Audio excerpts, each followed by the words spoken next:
बोले भगवान महावीर स्वामी की, आचार्य कुंद कुंद स्वामी की, आचार्य गुरुवर विद्यासागर मुनि महाराज की।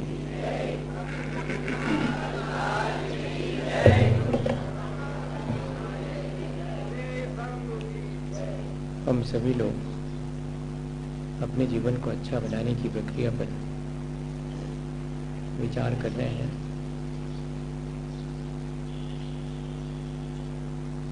हमारा जीवन दृष्टि की निर्मलता, आत्मज्ञान और समीचीन चारित्र के पालन करने से अच्छा बनता है।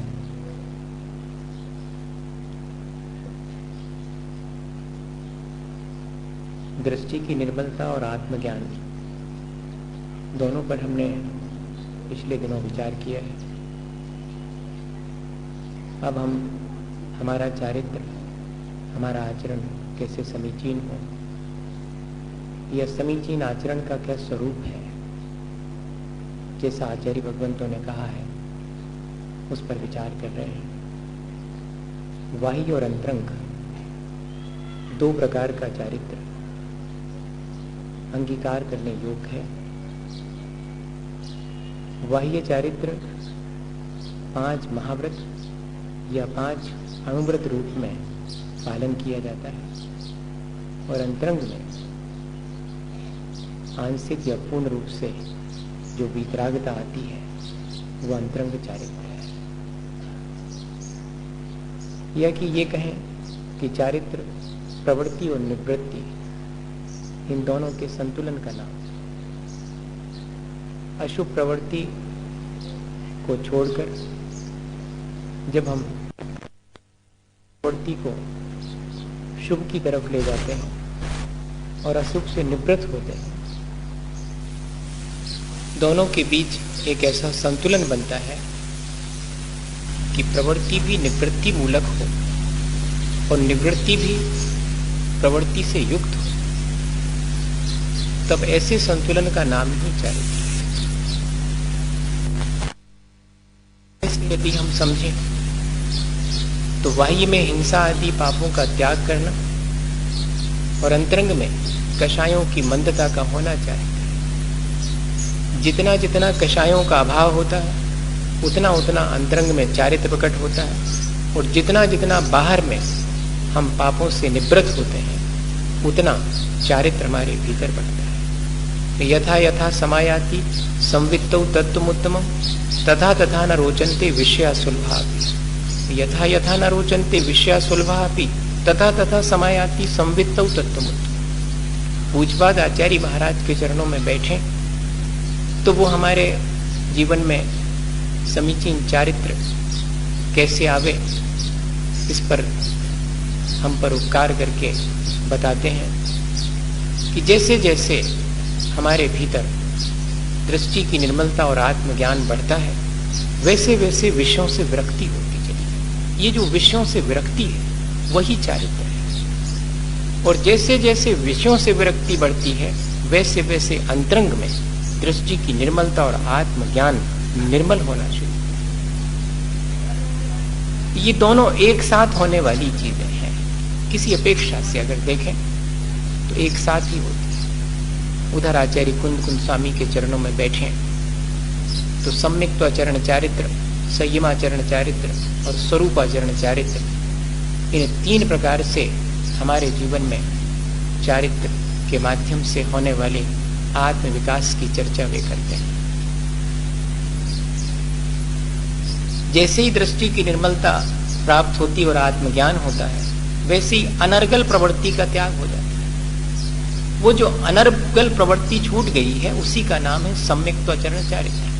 सम्यक दर्शन के होने पर जीवन में आने वाला सदाचरण, उसे ही कहेंगे सम्यक्त्वाचरण। अभी बाह्य में 5 पापों के त्याग रूप आंशिक या पूर्ण कोई व्रत धारण नहीं किए, इसलिए अव्रत सम्यक दृष्टि है। लेकिन उसके जीवन में भी बिना व्रत के भी सदाचरण तो आ ही जाएगा। अशुभ प्रवृत्ति से वह बचने लगे। ऐसी दृष्टि की निर्मलता और आत्मज्ञान का प्रतिफल उसके जीवन में सम्यक्त्वाचरण चारित्र के रूप में आ जाता है। लेकिन उससे और अधिक अपेक्षा मत रखना कि वो अपने जीवन में व्रत नियम इत्यादि को अंगीकार कर पाएगा। वो तो संयमाचरण चारित्र है, जिसमें कि फिर राग द्वेष की निवृत्ति के लिए और हम बाह्य में 5 पापों का त्याग और अंतरंग में वीतराग भाव को अंगीकार करते हैं, तब वह संयमाचरण चारित्र है। और संयमाचरण चारित्र भी प्रवृत्ति और निवृत्ति मूलक है।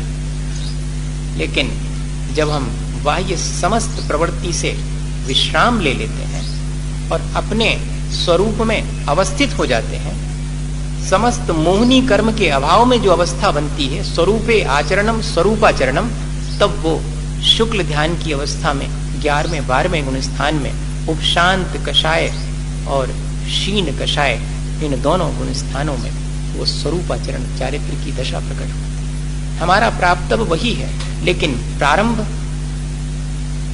हमें दृष्टि की निर्मलता और आत्मज्ञान होने पर वो तो सहज रूप से हमें सदाचरण आ ही गया। हमने कोई उसके लिए एफर्ट थोड़ी किया है, हमने उसके लिए कोई आत्म जागृति और पुरुषार्थ नहीं किया है। पुरुषार्थ तो हमें करना चाहिए संयमाचरण चारित्र को अंगीकार करने का, जो कि अनुव्रत और महाव्रत इन दोनों रूपों में। अनुव्रत के रूप में श्रावक उसका पालन करता है और महाव्रतों के रूप में मुनिजन उस चारित्र का पालन करते हैं। चारित्र एक ही प्रकार का है, 2 प्रकार का नहीं, लेकिन उसके पालन करने वाले अलग अलग हैं। अपनी भूमिका के अनुसार वे उसका पालन करते हैं। अनुव्रत रूप जो चारित्र है वो श्रावक के द्वारा पालन किया जाता, महाव्रत रूप जो चारित्र है वो मुनिजनों के द्वारा पालन किया। ये बाह्य चारित्र है। अंतरंग में दोनों के, एक के वीतरागता की भावना है अनुव्रति के, और महाव्रति के तो वीतराग भाव ही उत्पन्न हो गया। तब दोनों के इस तरह से अंतरंग चारित्र भी उत्पन्न हो जाता है। एक के आंशिक रूप से पाप की निवृत्ति रूप चारित्र है, दूसरे के पूर्ण रूप से पाप की निवृत्ति रूप चारित्र है। और एक के शुभ प्रवृत्ति जो अहिंसा अनुव्रत सत्यानुव्रत रूप शुभ प्रवृत्ति है, उस रूप चारित्र है, और दूसरे के अहिंसा महाव्रत रूप उसके पालन करने रूप प्रवृत्ति रूप चारित्र है। थोड़ा सा विषय इसलिए मैं कठिन तो नहीं लग रहा, कोशिश में कर रहा हूं कि इन सब चीजों से थोड़ा सा अपन परिचित हो जाए। परिचय ही हो सकेगा इनका बहुत, जब अपन अध्ययन करेंगे तब जाकर के अंतरंग में कहीं कोई ज्ञान प्राप्त होगा। अपन तो सिर्फ परिचय कर लें कि ये सब चीजें हैं क्या जो हमारे यहाँ आचार्यों ने लिखी हुई, फिर अपन आसान कर लेंगे उनको। सैद्धांतिक रूप से चीजों को तय किया जाता है, पर प्रयोग में जब हम लाने लगते हैं तो वे सब बहुत सहज हो जाते हैं। और आज वर्तमान में ये है कि सैद्धांतिक रूप से हम इन चीजों को जो जानते हैं वे प्रयोग में लाने की कोशिश नहीं करते, और जो प्रयोग में लाते हैं उनको सैद्धांतिक उसका पहलू नहीं मालूम होता, तो दोनों के बीच एक अच्छी ट्यूनिंग नहीं बनाती। ये एक मुश्किल जो है वो हम सबके जीवन में है, जिसकी वजह से कि हमारा विकास जैसा हम चाहते हैं वैसा नहीं कर पाते। हम देखें कि हमारे जीवन में यदि दृष्टि की निर्मलता और आत्मज्ञान प्राप्त हो गया है तो हमें भावना क्या भानी चाहिए? हमें भावना ये भानी चाहिए कि हम उस राग द्वेष की निवृत्ति रूप वीतराग चारित्र को प्राप्त कर सके। ये भावना है, ये मेरा अपने जीवन का उद्देश्य है, मेरा लक्ष्य है। वो जो मेरा राग द्वेष से रहित शुद्ध वीतराग स्वरूप है वो मेरा लक्ष्य है। लेकिन उस लक्ष्य की प्राप्ति के लिए मुझे करना क्या पड़ेगा? मुझे संकल्प करना पड़ेगा शुभ का और त्याग करना पड़ेगा अशुभ का। मेरा लक्ष्य है शुद्ध का, इतना सा ही काम। मैं जब भी निर्धारित करूं तो अपना लक्ष्य तो शुद्ध ही निर्धारित करूंगा, लेकिन अपने लक्ष्य की प्राप्ति के लिए मैं निरंतर संकल्पित हूं। संकल्प किस बात का? शुभ का संकल्प है। और पुरुषार्थ किस चीज का? अशुभ से बचने का पुरुषार्थ। तब जाकर के मैं अपने उस लक्ष्य की प्राप्ति करूंगा। इतनी सी चीज है, लेकिन इसी में इतना उलझ जाते हैं अपन, इतनी सहज सी चीज में। जैसे भैया कोई किसी गाड़ी में बैठ करके और किसी अपने गंतव्य तक जाना चाहता है, लेकिन क्या करें, बीच में सीधी गाड़ी न होने से उसे किसी स्टेशन पर रुकना पड़ता है और फिर जब दूसरी गाड़ी आएगी तब उसमें बैठ के जाना पड़ता है। तो वो जो उतने समय वो जो वेटिंग रूम में वो दूसरी गाड़ी के आने का वेट कर रहा है, उस अवस्था को हम कैसे कहें? वह प्राप्त जो गंतव्य है उसमें बाधक नहीं है। वो जो वेटिंग रूम में रुक करके अगली गाड़ी का इंतजार करके अपने गंतव्य तक पहुंचने की प्रक्रिया है, वो हमारे लक्ष्य से विचलित करने वाली नहीं है, वो हमें लक्ष्य तक भेजने में सहयोगी है। ऐसे ही मैं अशुभ से बच करके और जब शुभ प्रवृत्ति में स्थिर हो जाता हूं, लेकिन मैं अपने लक्ष्य को नहीं भूलता हूं, मुझे निरंतर अपने उस शुद्ध स्वरूप तक पहुंचना है। अगर ये चीज हमारे मन में बनी रहे तो प्रवृत्ति और निवृत्ति दोनों का संतुलन आसानी से हो सकता है। कोई जीव शुभ प्रवृत्ति में ही अगर धर्म मान लेवे तो उसके लिए सच्चे मोक्ष मार्ग का उपदेश देते हुए आचार्य भगवंत कहते हैं कि यह शुभ प्रवृत्ति धर्म नहीं है। वहां वह यह ना समझ ले कि शुभ प्रवृत्ति छोड़ने के लिए कहा जाता है, और जब शुभ प्रवृत्ति छोड़ेगा तो अशुभ में आएगा। इसलिए सावधान कर दिया कि जब मैं ये कह रहा हूं कि तुमने सच्चा मोक्ष मार्ग जाने बिना ही शुभ प्रवृत्ति को ही धर्म मान लिया है, तो तुम्हें सच्चे लक्ष्य की तरफ मैं इशारा कर रहा हूं। इसका मतलब ये नहीं कि तुम शुभ छोड़ करके अशुभ में लग जाओ, तब तो अपना ही बुरा अपने हाथ से करो। मैं तो सिर्फ अशुभ छुड़ा करके तुम्हें शुभ की तरफ प्रेरित करता हूं, ताकि तुम उस शुभ में ठहरे रहकर अपने लक्ष्य शुद्ध को प्राप्त कर लो। उतनी देर के लिए तुम्हें शुभ प्रवृत्ति अनिवार्य है। सो कथनचित उपादेय है, सर्वथा हे नहीं है। अशुभ तो सर्वथा हे है, लेकिन शुभ तो कथनचित उपादेय है, और सर्व उपादेय तो है हमारी अपनी शुद्ध परिणति। ऐसा आचार्य भगवंतों ने प्ररूपण किया है। तो जब जब भी अपन शुभ प्रवृत्ति करें तो हे मान करके ना करें।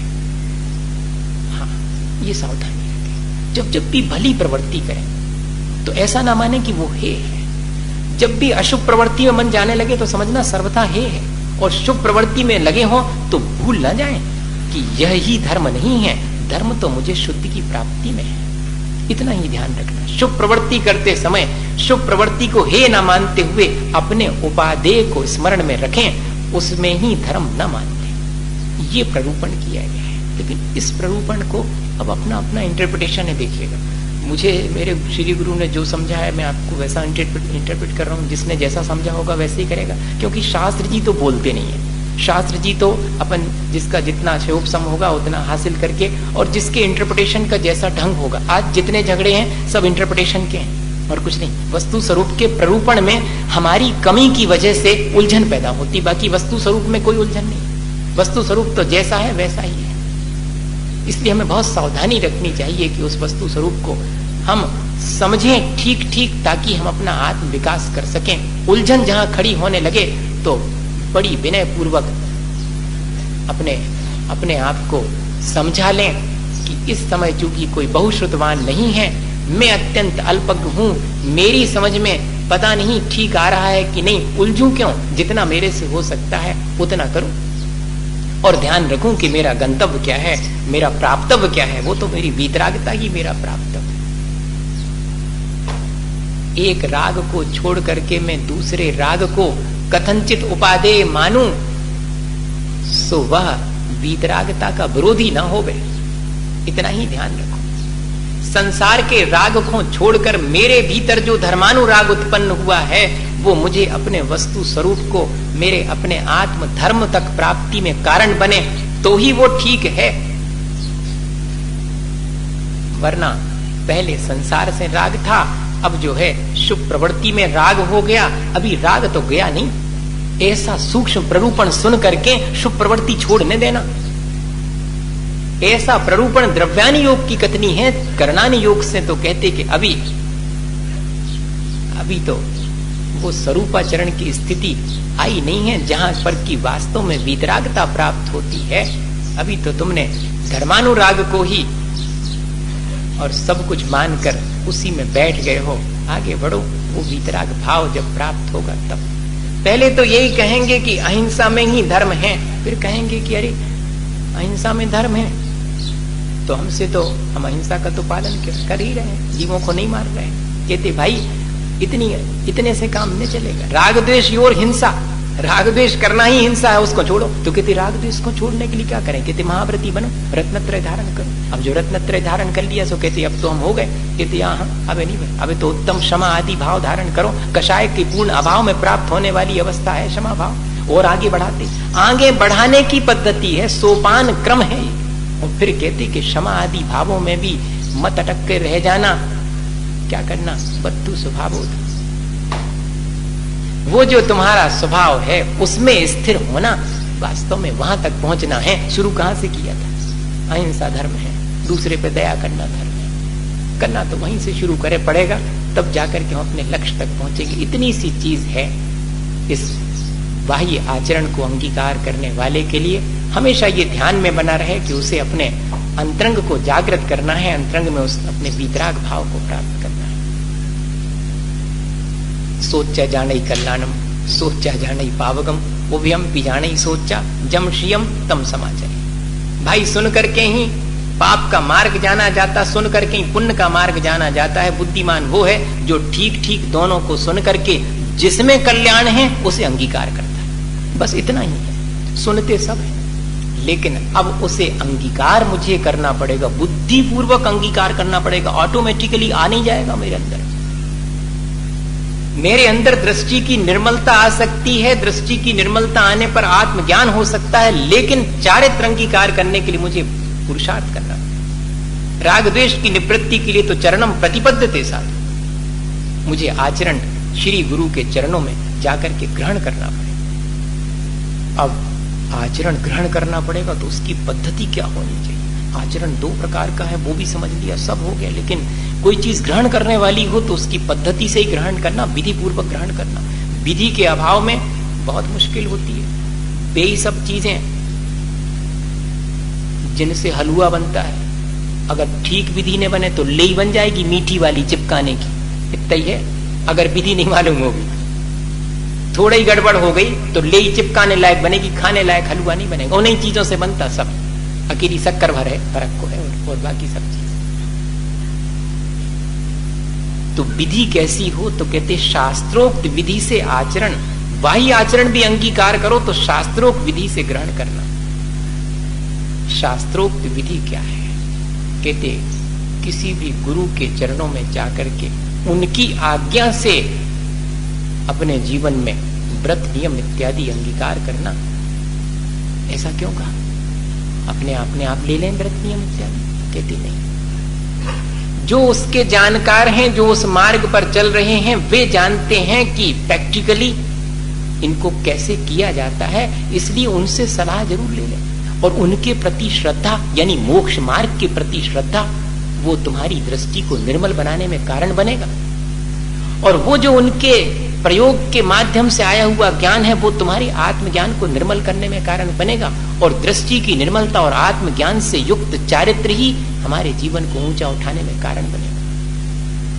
इसलिए श्री गुरु के चरणों में ही बाह्य चारित्र अंगीकार करना, और बाह्य चारित्र अंगीकार करने के बाद फिर श्री गुरु का कोई काम नहीं है, फिर तो आपके अपने अंतरंग परिणाम है। दो छोटी घटनाएं सुनाऊं आपको आचार्य महाराज के जीवन की, तो दोनों चीजें स्पष्ट हो जाएंगी।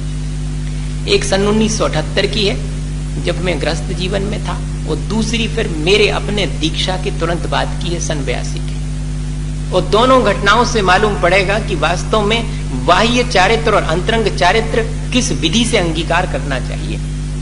सन 1978 में आहार करवा के महाराज जी वगैरह के और आकर बैठे हैं आहार के बाद, और सब संघ आचार्य महाराज के चरणों में आपने देखा होगा, संघ आकर के बैठता है, निवेदन करता है कि भगवान ठीक हो गया, निरंतर हो गया या अंतराय हो गया, जो जैसा हुआ है सब, जिसको जो प्रायश्चित लेना है वो ले लेते हैं, है ना। और फिर आगे अगर अष्टमी चतुर्दशी है तो फिर महाराज से निवेदन करके और आगे के लिए उपवास इत्यादि ग्रहण करते हैं। अपने मन से नहीं ले सकते, मुनि महाराज हो गए, अब कौन से का पूछने, नहीं। तब भी और पूछने का ढंग देखिएगा, महाराज कल अष्टमी है, आपकी आज्ञा हो तो मेरा मन कल उपवास करने का है। ऐसा निवेदन समय सागर जी महाराज बड़े थे, उन्होंने किया। उस समय तो एलक शुल्लक थे। मुनि महाराज दीक्षाएं पहली हमारे सामने भाई भैया, उसके पहले सब एलक शुल्लक जी थे। सन 1978 में सबसे पहली दीक्षा भी समय सागर जी महाराज की द्रोणगिर में हुई। कभी आएगा उसका अवसर, जब ताम झाम देख करके उसकी याद आ जाती है कि को हतो होते 50 ही आदमी ने हते, हम ही और 10 जने हते, और 10-15 होते दर्शनार्थी हते, और दीक्षा हो गई। हाँ, बिना किसी उसकी कोई डिक्लेरेशन नहीं। उसके बाद दीक्षा के बाद फिर जो तांता लगा था तो देखने लायक था कि जैसे गजरत हो रहा हो, उसमें जब तांता लगता है नीचे से जनता आसपास की 2:30 बजे से 5 बजे तक जो कतार लगी थी दर्शनों के लिए, वो देखने लायक। और जब 9:30 बजे दीक्षा हुई थी उस समय 50 ही आदमी ने हते, और कहा द्रोणगिर के पहाड़ के ऊपर। उन्हीं समय सागर जी महाराज, योग सागर जी महाराज, नियम सागर जी, ये सब बड़े बड़े महाराज हैं, तपस्वी हैं। लेकिन उनकी अब चूंकि बाहर नहीं आवे सो को नहीं जाना उनकी तपस्या। हमारे बाहर निकल गए, चाहे उत्ते कछु जानत ने हो, मनो जय जयकार हो रही। हाँ ठीक है, हाँ इसमें हमें कोई रुचि नहीं है। आप ये सोचो कि इसमें हमें कोई बहुत रुचि हो गए, हमें वो याद आ जाता है कि वे देखो वे इतने तपस्वी हैं, लेकिन वे अपनी तपस्या आराम से कर रहे हैं। वास्तव में कर्मों की निर्जरा तो उनकी ज्यादा होगी। हाँ, करना तो वही है, सबसे विमुख हो करके और अपने आप में आत्मस्थ होना है। वास्तव में तो चारित्र वही है। यह तो सब बाह्य आचरण है, शुभ क्रियाएं हैं। वास्तव में तो लक्ष्य तो उस शुद्ध स्वरूप का ही है। सो समय सागर जी महाराज ने क्या निवेदन किया कि आचार्य श्री अगर आपकी आज्ञा हो तो मेरा मन कल उपवास करने का है। वे हमेशा उपवास करते थे 8वीं 14 को। तो आचार्य श्री ने कहा तुम ऊनुदर कर लो। उपवास से ऊनुदर कठिन है, ये ध्यान रखना है। चारों प्रकार के आहार का त्याग करके अपने कमरा में चुपचाप बैठ गए, सो ने देखी ने भौंके का के तपन, हाँ ने कछु ख्याल ही नहीं है। और आप गए चौका में और सब सामान दिखाने वाले ने दिखाया और देने को तैयार है कि ले लो, और फिर उसमें से एक गिलास लेकर के वापस आ गए। सो बिल्कुल ऐसा है कि जैसे गर्म तवा पे एक बूंद पानी की डालो सो छन्न हो जाती है, वैसा ही है। हाँ, आसान नहीं है, जी करके देख चुके 1980। हाँ, बिल्कुल वही स्थिति तब होती कर्मों की निर्जरा। तब सहन करो दिन भर क्षुधा की वेदना, क्योंकि उदीर्णा करवा दी आपने क्षुधा की। उदीर्णा करवाने के बाद और उसको दिया कुछ नहीं, तब फिर समता भाव रखना, वो कहलाएगी उसमें साधना। सहन करना और समता भाव से सहन करना। ऐसे तो नहीं तो बहुत जने सहन कर लेते थे, उनको जो उनको 4 रोटी मांगते हैं सो एक नहीं मिला, संजा तक भूखे रह जाते। वैसी भूख में कचू नहीं होने। वो जो आत्म लक्ष्य है जिसका, उसने अगर किया है कर्मों की निर्जरा के लिए समता भाव रखी है, राग द्वेष नहीं किया है, उसके लिए अब ऊनुदर तप कर लो। आचार्य श्री को प्रणाम करके ले लिया। अब उसके बाद नंबर आया जब नियम सागर जी महाराज का, तो वो हमेशा ऊनुदर करते थे।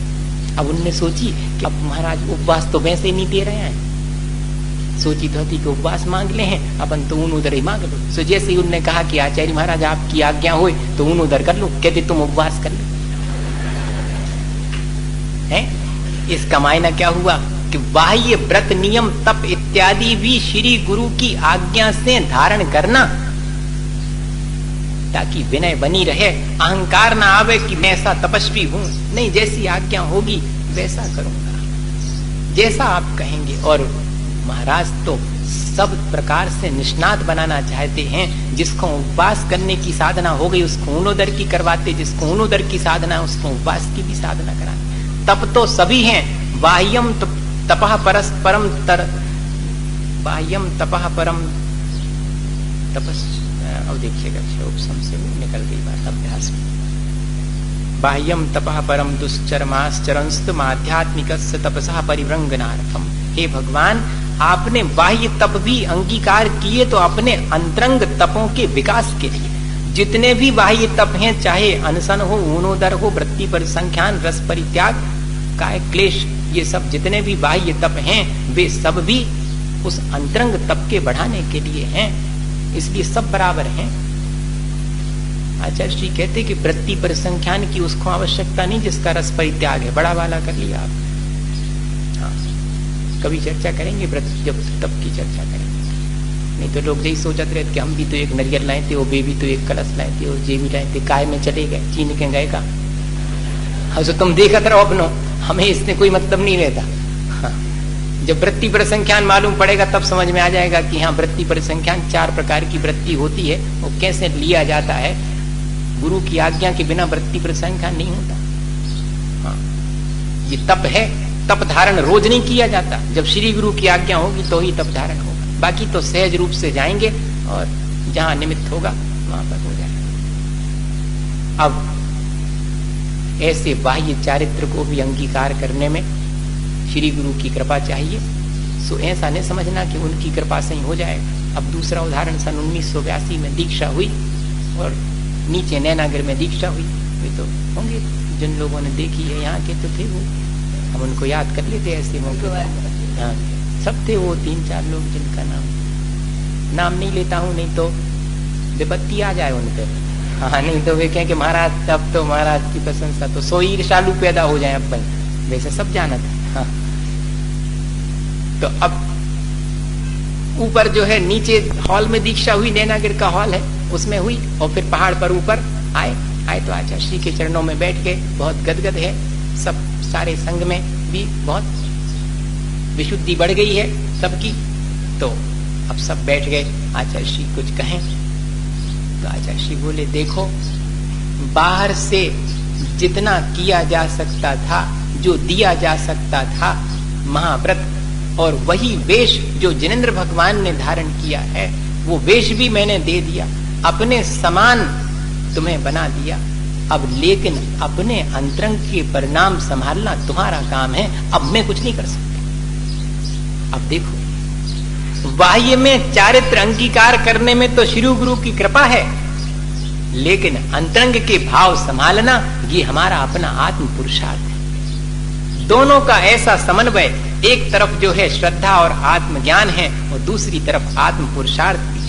ऐसा नहीं समझना कि अकेले श्रद्धा से ही काम हो जाएगा, और कोई ऐसा नहीं समझना कि अकेले अपने आत्मा के पुरुषार्थ से हो जाएगा। नहीं, श्रद्धा, आत्मज्ञान और पुरुषार्थ जब जागृत होता है तब जाकर के ये कार्य संपन्न होता अपने जीवन में, आचरण में, और विकास होता है। आचरण का विकास आज बहुत कम हो गया है, इस पर अपन को विचार करना चाहिए। आने वाली पीढ़ी को हम क्या अपने आचरण से शिक्षा दे रहे हैं, क्योंकि शिक्षा कभी भी आचरण की किताब में से नहीं मिलती भैया।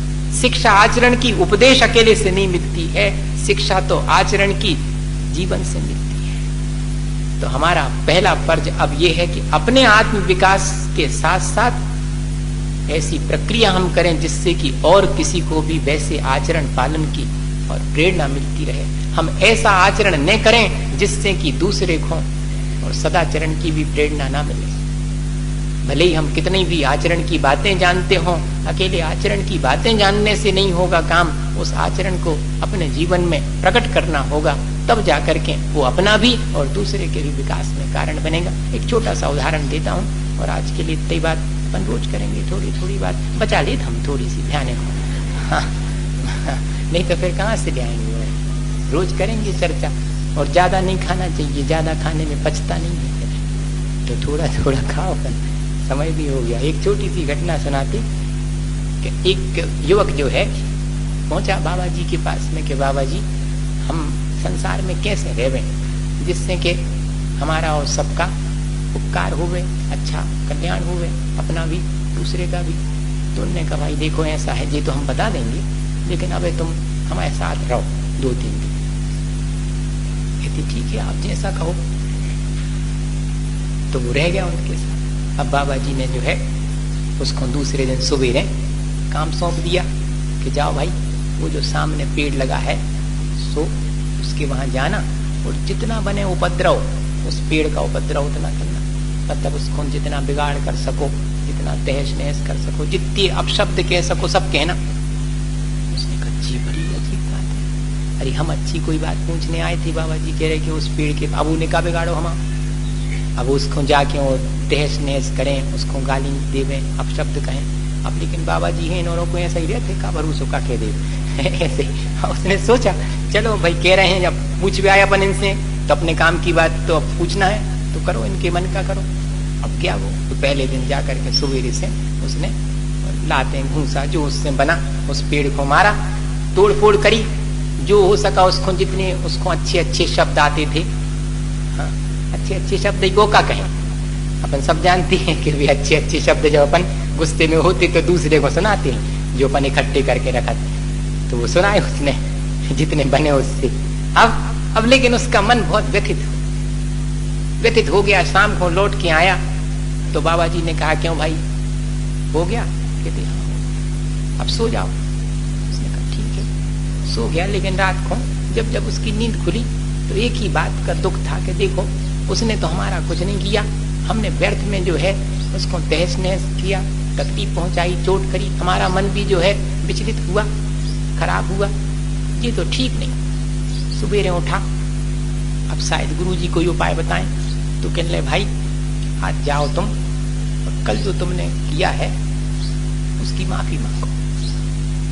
कहती जी अच्छा है। वैसे उसके मन में भी था कि अब हो तो गई है, बाबा जी के पैसे करी, हमने तो अपने मन से करी नहीं, तो जाओ उसको जैसा संभाल सको, जितना संभाल सको, पानी दो, जो भी सहलाओ, प्रेम दो, जो भी हो सके सो वो सब करो, अच्छे अच्छे शब्द भी उसको कहो, माफी मांगो। गया वो, उसने दिन भर संभाला पेड़ को, जो टूट फूट हो गई थी उसको जितना बन सका उतना ठीक किया और बहुत प्रेम पूर्वक पूरा दिन व्यतीत किया। आज मन जो है बड़ा प्रसन्नता से लौटा। तो फिर गुरु जी ने कहा, बाबा जी ने कि जाओ सो जाओ। सो गया। अब तीसरे दिन उठा तो उसने सोचा अब कौन सो काम रहेगा, अब कब आते हैं, सो कछु नहीं रहेगा। तो उन्होंने कि अब जाओ तुम। अरे अब 2 दिन हो गए और हम यही रास्ता देखे हैं कि कछु बते हैं, अब बता कुछ नहीं देखे रहे, जाओ। तो गुरु जी ने कहा हमने तो तुम्हारा जवाब दे दिया। कहते क्या जवाब, मेरे समझ में नहीं आया। कहते पहले दिन तुमने जो किया उससे क्या हुआ? कहती मन बहुत भारी हुआ, दुखी हुआ। दूसरे दिन जो किया उससे क्या हुआ? कहती मन बड़ा प्रसन्न हुआ, हल्का हुआ, प्रफुल्लित हुआ। और बताओ पहले दिन पेड़ ने कुछ कहा था? कहती कछु नहीं कही। दूसरे दिन कुछ कहा जब तुमने उससे अच्छे बोले? कहने कछु नहीं कही। बस कहने 3 ही उपाय हैं कि अपने जीवन में जो पहले दिन तुमने पाप कार्य किया था, अपराध किया था, वैसे ही बना लो। और या कि जो है दूसरे प्रकार का है कि सबके प्रति प्रेम भाव रखो, सबके प्रति सद्भाव रखो, एक जीवन जीने का वो ढंग है। और एक वो उस पेड़ का है, चाहे जैसी अवस्था होवे हमें तो हर अवस्था में जो है समता भाव ही रखना है। बताइए, शुभ प्रवृत्ति है, अशुभ प्रवृत्ति है और समता भाव है, तीनों ही हैं। इसको चाहे अशुभ उपयोग, शुभ उपयोग और शुद्ध उपयोग कह लो, चाहे शुभ अशुभ प्रवृत्ति कह लो और शुद्ध अवस्था कह लो, जैसा चाहो। है तो इतना ही, प्रवृत्ति ऐसी करो जिससे कि हमें निवृत्ति का मार्ग मिले, और निवृत्ति ऐसी हो जिसमें ऐसी प्रवृत्ति हम करें जिससे कि हमारा वह स्वरूप जो है वो हमें प्राप्त होता रहे। इतना ही मार्ग है, इसी को अपन अंगीकार करके अपने जीवन को अच्छा बनाएं। बोलिए आचार्य गुरु विद्यासागर।